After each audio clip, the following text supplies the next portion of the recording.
За манай компани бол 2011 оноос хойш үйл ажиллагаагаа GPS автомобилийн хэрэгслийн хяналтын системээр үйл ажиллагаагаа үзүүлээд явж байгаа. Бидний хамгийн өргөн хэрэглэгддэг энгийн машины хяналтын GPS хяналтын систем, хөргүүрийн хяналтын системийг ерөнхийдөө төрөлжүүлээд бид үйл ажиллагаа үзүүлээд явж байна. GPS-ийн системд бол дараагийн нэгэн дэвшилтийн систем нь болохоор AI-тай буюу замын хяналтын системтэй дэш камертай GPS төхөөрөмжөөр ерөнхийдөө хэрэглээнд нэвтэрсэн байгаа.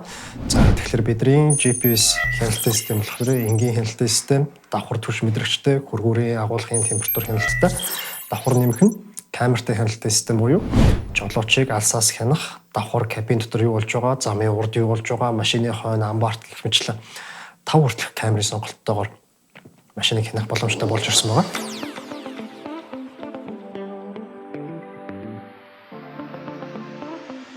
Бид нар үйл ажиллагаагаа мэдээж компани өргөжүүлж дэлхийн хэрээр барилгын цахилгаан автоматжуулалт, камер, домофон, ерөнхийдөө барилгын электроник бүх зүйлсийг хийж эхэлсэн байгаа. Ухаалаг унтраалга, ухаалаг хаалганы цоож, за ухаалаг гэрэл гэх мэтлэн IoT орсон зүйлсийн интернеттэй бүх зүйлсийг хэрэгжүүлж эхэлсэн байгаа. За үүнээс салбарлуулаад давхар барилгын автоматжуулалт, камержуулалт руу орж ирсэн. Гэрлийн сонголт шийдлүүд, цахилгааны шийдлүүд гээд ерөөхдөө самрын өгсөлт гээд барилгын бүхий л цахилгаанаар ажилладаг зүйлсийг хийж эхлээд өдий хүртэл явж байна. Ерөөхдөө бол сүүлийн 3 жилийн хувьд болохоор бид нар их хвчлэн дийлэнх нь ухаалаг газар тариалан хөрс хяналт, хөрсний мөшгөлтийн систем, за агуулгын хяналтын систем гэдэг системүүд рүү илүү төлхөө орж эхэлж байна. Эхнийх нь бидний хамгийн ихний хийгдсэн төсөл ажлын хүрээнд гэх юм бол бид нар хөрсний хяналт буюу хөрсний температур чийгшил, за тэгээд агаарын температур чийгшил буюу ерөөхдөө ухаалаг газар тариалан гэдэг төслийг төлхөө голчлон ажиллаж байна. Хөрсний хяналтын хувьд гэх юм бол хөрснийхөө 5 см-ийн гүнд, 10 см-ийн гүнд, 25 см-ийн гүнд гээд хөрс маань хэр хөлдөлттэй байгаа, ямар градус температур чийгшилтэй байгаа вэ гэдэг хяналтыг давхар агаарын чийгшил температур, за гэрлийн люминанс, ирэх 7 хоногийн цагуурын төлөв байдлыг prediction буюу төлөвлөлт байдлыг нь гаргаж өгөх зорилттайгаар хардвер, софтверийн давхар хяналттайгаар ерөнхийдөө програм дээрээс хянах боломжтой. Тухайн миний газар тариалангийн талбайн бүсэд температур ямар байгааг, чийгшил ямар байгааг, агаарын температур чийгшил нь ямар байгаа юм бэ, за хизээ хүүтрэх гээд байгаа юм бэ гэдэг бүх мэдээллүүдийг алсын зайнаас аваад явчих ийм боломжтой гэсэн үг. Дараагаар нь болохоор агуулгын хяналтын хувьд болохоор бид нар миний агуулга, за хөргүүртэй агуулга ч юм уу, камерын хяналттай тийм энэ бүгдийг нэг дор цогцлоогоор Sonor X буюу сонор агуулгын хяналтын системийг нэвтрүүлсэн байна.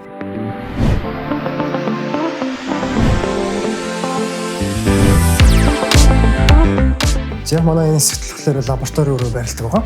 Лабораторид маань болохоор ерөнхийдөө Sonor X мэдрэгчний 0-оос нь ахуулаад буюу угсралт, гагнуур, үйлдвэрлэлт, кейсинг буюу хамгийн эцсийн бүтээгдэхүүн болтол нь ингээд хийгээд явдаг гэсэн. Ерөнхийдөө бол програмыг 0 түвшнээс нь буюу хардверийнхаа кодноос ахуулаад, хардверээ авчираад, угсраад, дээр нь кодоо шараад, за ингээд мэдрэгч болсон бүтээгдэхүүн маань харагдах байдал нь ингэж харагдаж байна. Тухайн мэдрэгчийн маань температур нь харагдана, чийгшил нь харагдана. Уг мэдрэгчийг 5-аас 10 метрт ерөнхийдөө сунгаад дурын байршилтаа байршуулад хяналтаа хийгээд хяналтын програмыг ч гэсэн Монголдо үйлдвэрлээд ингээд 0-оос нь 100 хүртэл бүгдийг нь Монголдо үйлдвэрлээд явж байгаа Sonor X систем маань харагдах байдал нь ийм болж байна.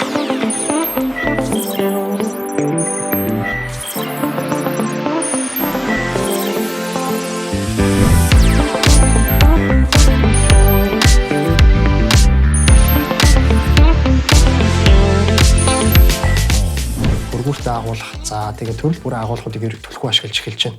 Энэ яаж юм гэхээр cold chain буюу хүйтэн хөргүүр, за хөргүүртэй машин те энэ бүгдийг цогцоор нь хянж эхэлж байна гэсэн үг. Мал байла, эсвэл гоо сайхны бараа байла, энэ бүгдийг бид нар эхний түүхийн үед байхаас нь ахуулаад хянж эхэлж байгаа.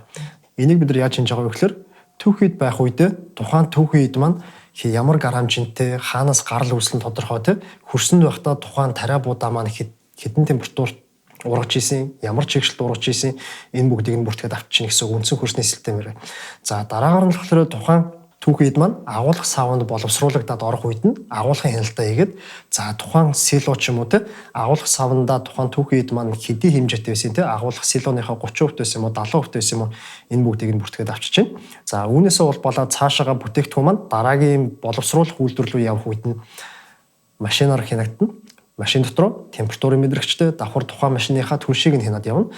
Ингэхдээ машин маань агуулгаасаа гарлаа үйлдвэрлэгч боловсруулах шуу явж явах үед температурын хяналт, шийгчлийн хяналт, давхар жолооч маань тухайн зам дээр хур тэтрүүлж исэн үгүй юу те бүх хяналтыг нь хийж яваад боловсруулалт руу очоод бэлэн босон бүтээгдэхүүн маань боловсруулах үйлдвэрлэлээс гараад дэлгүүр дээр очих үед бас тухайн хүргэлт маань хэдийн хугацаанд үргэлжилсэн, гарац температур чийгчлэн баригдсан юм уу энэ бүгдийг нь хянаад явж байгаа гэсэн.